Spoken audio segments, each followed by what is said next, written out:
कराची के इलाके गुल प्लाजा में लगने वाली आग पर तकरीबन 33 घंटों बाद काबू पाया गया। इमारत में कूलिंग का अमल और रेस्क्यू ऑपरेशन जारी है। आग लगने के वाक़े में अब तक 14 अफराद जाँ बहक होने की तस्दीक हो चुकी है, जबकि 50 से ज़ायद लापता हैं। इस वक्त वहाँ क्या सूरत हाल है, ये जानेंगे जियो न्यूज़ के नुमाइंदे काशिफ मुश्ताक से। काशिफ, इस वक्त क्या वहाँ पर सूरत हाल है? रेस्क्यू काम किस हद तक मुकम्मल हो चुका है?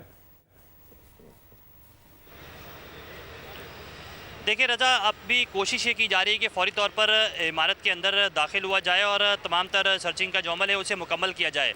लेकिन अब तक ये प्रोसेस शुरू इसलिए भी नहीं हो सका कि जैसे ही आग पर काबू पाया गया इनिशली तौर पर तो मुख्तलिफ पॉकेट्स के अंदर दोबारा से आग भड़क उठी और स्नॉर्कल्स की मदद से और साइड वाली जो इमारत है रिम्पा प्लाजा, वहाँ से जो है वो कोशिश की जा रही है कि पानी के छिड़काव को यकीनी बनाया जाए और फौरी तौर पर आग को दोबारा से मुकम्मल जो है वो काबू पा लिया जाए। लेकिन मुख्तलिफ पॉकेट्स के अंदर मुख्तलिफ जगहों पर जो है वो आग जो है वो मौजूद है, जिसकी वजह से जो है वो एहतियाती तदाबीर भी इख्तियार की जा रही है, जबकि इमारत भी काफ़ी हद तक जो है वो ख़तरा जाहिर कर रही है और दो हिस्से जो इमारत के वो मुकम्मल तौर पर गिरे हैं और पिलर जो है वो कमज़ोर हो चुके हैं। फायर ब्रिगेड हुकाम की जानिब से बताया जा रहा है कि 2 स्नॉर्कल्स और 10 फायर टेंडर की मदद से जो है वो ना सिर्फ इमारत की अगली जानिब के हिस्से से बल्कि पिछली साइड भी जो है वो कोशिशें की जा रही है कि वहाँ से भी पानी का छिड़काव किया जाए। चूँकि पिछली साइड दुकानदार की बड़ी तादाद मौजूद है, लोगों की बड़ी तादाद मौजूद है, तो इसलिए रेस्क्यू ऑपरेशन में थोड़ा सा ताख़ीर भी होती है, वक्फा लिया जाता है, लेकिन एक बार फिर से शुरू कर दिया जाता है।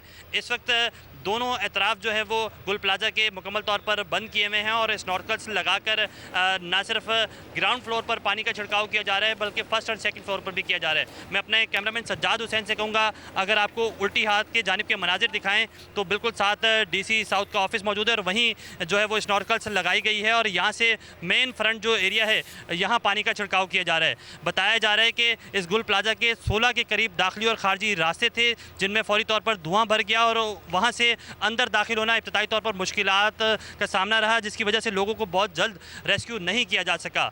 इमारत के 3 फ्लोर हैं, तीनों फ्लोर मुकम्मल तौर पर जल चुके हैं, लेकिन हमने अब से कुछ देर कबल छत के मनाजिर देखे। छत पर काफ़ी बड़ी तादाद में मोटरसाइकिलें मौजूद हैं, गाड़ियाँ मौजूद हैं और वहाँ तक अब तक रेस्क्यू का अमला नहीं पहुँचा है।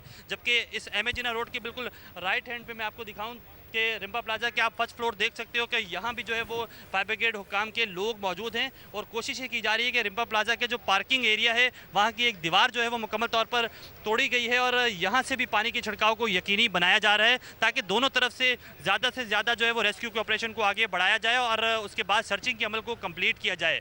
इस वक्त ना सिर्फ पुलिस यहाँ मौजूद है, रेंजर्स के एहलकार मौजूद हैं, पूरे एरिया को कॉर्डन किया हुआ है, बल्कि साथ साथ फायर ब्रिगेड का बड़ा अमला जो है वो यहाँ मौजूद है और ना सिर्फ इमारत की सराउंडिंग से कोशिशें की जा रही हैं बल्कि इमारत की बैक साइड जो है वो वहाँ भी पुलिस की और रेस्क्यू इदारों की टीमें मौजूद हैं। जो एम्बुलेंसेस की एक बड़ी तादाद बहुत ज़्यादा करीब मौजूद थी, अब उन्हें पीछे हटा दिया गया है, लोगों को पीछे यहाँ से हटा दिया गया है और बिल्कुल सेफ साइड रहकर जो है वो इस इमारत में ऑपरेशन किया जा रहा है। साथ साथ ये बताया जा रहा है कि इमारत का फ्रंट साइड जो है उसके पिलर काफ़ी ज़्यादा कमज़ोर हो गए हैं और किसी भी वक्त खुदा न खास्ता ये इमारत गिर सकती है, तो इसलिए करके लोगों को पीछे हटा दिया गया है। एहतियाती तदाबीर जो है वो इख्तियार की जा रही है। मुख्तलिफ तंजीमों की जानिब से यहाँ बाकायदा कैंप लगा दिए गए हैं और कोशिश की जा रही है कि लोगों को लिस्ट जो है वो मुरतब कर ली जाए। DIG साउथ की जानिब से ये बताया गया है कि 60 अफराद जो है वो अब भी इब्तदाई तौर पर ये बताया जा रहा है कि लापता हैं और उनके हवाले से जो 30 के करीब अफराद हैं उनकी जो लोकेशन है, मोबाइल लोकेशन, वो यहीं की आई है। उनकी लोकेशन के हिसाब से भी ट्रेसिंग जो है वो की जानी है, जबकि जो 14 लाशें अब तक यहाँ से निकाली गई हैं उनमें बेशतर की जो है वो शनाख्त नहीं हो सकी है। जिनकी शनाख्त नहीं हो सकी उनके लिए DNA सैंपल्स लिए जाएंगे और उनकी शनाख्त का अमल भी मुकम्मल किया जाएगा। अब तक कानूनी कार्रवाई के हवाले से हमने पुलिस हुकाम और तफ्तीशी हुकाम से जानने की कोशिश की है, तो उनकी जानिब से बताया जा रहा है कि जैसे ये प्रोसेस मुकम्मल होगा उसके बाद जो है वो ये पता लगाया जाएगा कि आया आग की जो है वो कंडीशन क्या थी, कैसे लगी है। इब्तदाई तौर पर ये बताया गया है कि आग की जो इन्फॉर्मेशन है वो 10:14 पर जो है वो पुलिस हुकाम को और फायर ब्रिगेड हुकाम को मिली और 10:38 पर 2 फायर टेंडर रेस्क्यू 1112 की यहाँ पहुँची हैं। लेकिन उसके ठीक 1 से 1.5 घंटे बाद ही जो फायर टेंडर यहाँ पहुँची उनमें पानी की किल्लत हुई, जिसकी वजह से मुश्किलात का सामना भी रहा।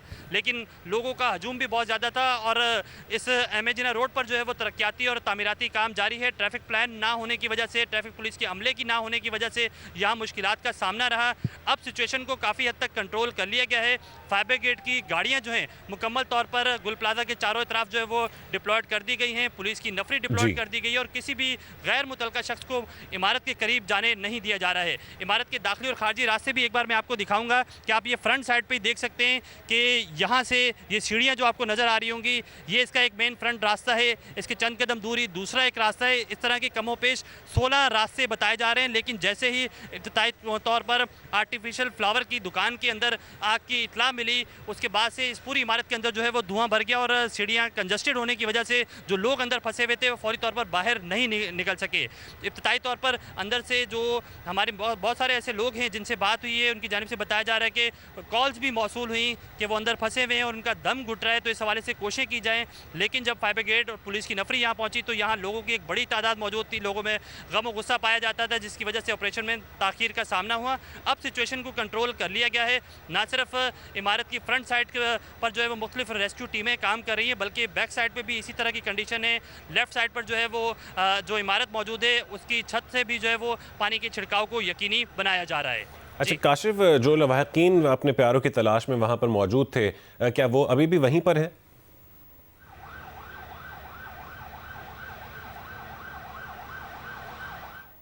काशिफ हमें बता रहे थे कि वहाँ पर इस वक्त भी रेस्क्यू का ऑपरेशन जारी है और एक तमाम तर जो इलाका है उसको कॉर्डन ऑफ किया गया है, चूँकि वहाँ पर 14 से 16 दाखिली और खारजी रास्ते बताए जा रहे थे इस बिल्डिंग के।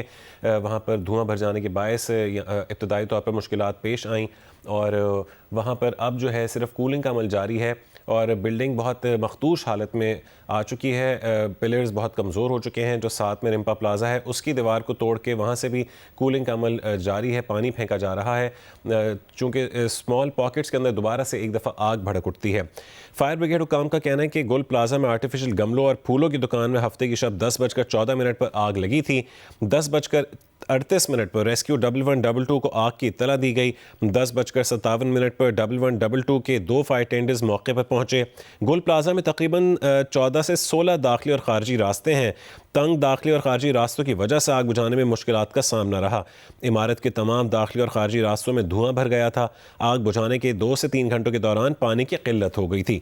पानी के लिए आने वाले टैंकर्स गुरु मंदिर के करीब तामीराती काम में फंस गए। हुजूम और ट्रैफिक मैनेजमेंट ना होने से भी पानी की कमी फौरी दूर ना हो सकी। 3 मुख्तलिफ मकामात से इमारत के हिस्से गिर चुके हैं। 12 फायर टेंडर्स, 6 वाटर बाउजर्स और 2 स्नॉर्कल मौके पर ही मौजूद हैं। तर्जुमान सिंध हुकूमत सादिया जावेद ने कहा है कि गुल प्लाजा में आग बुझाने के लिए शुरू में पानी की फरहमी में मुश्किल रही है। ग्रीन लाइन के तामीराती काम की वजह से पानी की फरहमी में ताख़ीर हुई। बाद में पानी की फरहमी को यकीनी बनाया गया। 3 वाटर हाइड्रेंट्स पर इमरजेंसी नाफिज की गई। जियो पाकिस्तान में गुफ्तगू करते हुए सादिया जावेद का कहना था कि जिसका नुकसान हुआ वो गुस्से में है। जिस वक्त आग की इत्तला दी गई उस वक्त किसी को अंदाज़ा नहीं था कि आग की शिद्दत क्या थी। पुरानी इमारतों में इमरजेंसी अखराज के रास्ते नहीं हैं। ओल्ड सिटी एरिया में पुरानी इमारतों में इमरजेंसी अखराज के रास्ते और फायर सेफ्टी नहीं। वज़ीर आला सिंध ने इजलास बुलाया है। सारे मामलात पर बहस होगी। सिंध हुकूमत भरपूर एक्शन लेगी।